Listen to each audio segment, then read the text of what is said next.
ನಾಳೆ ಈ ಗಡಿ ಭಾಗದಲ್ಲಿ ಪದೇ ಪದೇ ಈ MES ಮಹಾರಾಷ್ಟ್ರ ಏಕೀಕರಣ ಸಮಿತಿ ಕಾಲ್ ಕೆರ್ಕೊಂಡು ಜಗಳಕ್ಕೆ ಬರ್ತಾ ಇದೆಯಲ್ಲ, ಅದನ್ನ ಖಂಡಿಸಿ ಕರ್ನಾಟಕ ಬಂದ್ಗೆ ಕನ್ನಡ ಪರ ಸಂಘಟನೆಗಳು ಕರೆಯನ್ನು ಕೊಟ್ಟಿದ್ದಾವೆ. ಇದೇ ಹೊತ್ತಿನಲ್ಲಿ ಬೆಳಗಾವಿಯಲ್ಲಿ ಮರಾಠಿ ಚಿತ್ರ ಬಿಡುಗಡೆಗೆ ಮುಂದಾಗಿರುವಂಥದ್ದು. ಫಾಲೋವರ್ ಹೆಸರಿನ ಮರಾಠಿ ಚಿತ್ರ ಪ್ರದರ್ಶನಕ್ಕೆ ಅಡ್ಡಿ ಉಂಟಾಗುವ ಸಾಧ್ಯತೆ ಇದೆ. ಚಿತ್ರದಲ್ಲಿ ಗಡಿ ವಿವಾದದ ಆರೋಪ ಕೇಳಿ ಬರ್ತಾ ಇದೆ. ಮೊದಲ ಶೋನೇ ಬಂದ್ ಆಗ್ತಾ ಇದೆ. ಕರವೇ ಬಣದ ಕಾರ್ಯಕರ್ತರಿಂದ ಚಿತ್ರವನ್ನು ಬಂದ್ ಮಾಡಿಸಿ ಆಕ್ರೋಶವನ್ನು ಹೊರಹಾಕಲಾಗ್ತಾ ಇದೆ.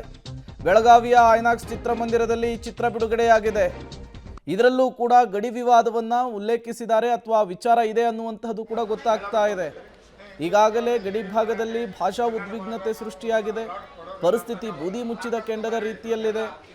MES ಶಿವಸೇನೆಯ ವಿರುದ್ಧ ಗಡಿ ಭಾಗದಲ್ಲಿ ಜನ ನಿಗಿ ಅಂತಿದ್ದಾರೆ. ಕನ್ನಡ ಪರ ಸಂಘಟನೆಗಳು ದೊಡ್ಡ ಮಟ್ಟದ ಹೋರಾಟಕ್ಕೆ ಮುಂದಾಗ್ತಿದ್ದಾರೆ.